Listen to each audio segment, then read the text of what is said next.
and I know many of you do the same. And it's an absolute honor to stand in front of all of you. I'm grateful, I'm humbled. Just the 2 weeks that I've been here is a solemn reminder, in a couple of instances, but a solemn reminder of the very special nature of what the Department of Defense does. And I've seen it in the Office of OSD, I've seen it across so many I've had a chance to interact with, and so many more I want to interact with. The solemn commitment to the constitutional duty that we all have to protect and defend the Constitution. That one administration leaves and another administration comes in, and that can mean a lot of changes in the course of that based on elections that happen and new leaders and new executive orders and new directives and lawful orders.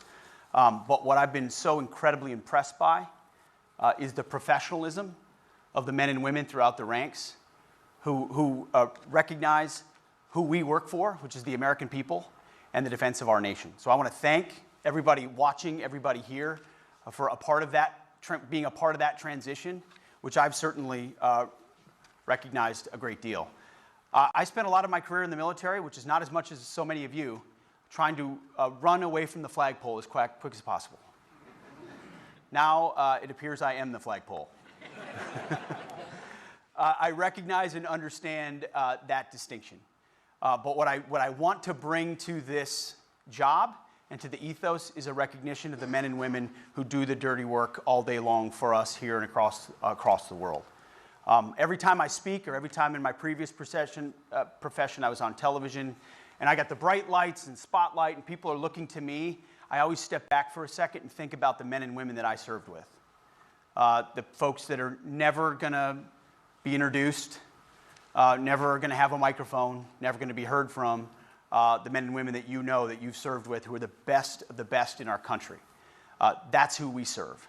That struck me like a thud.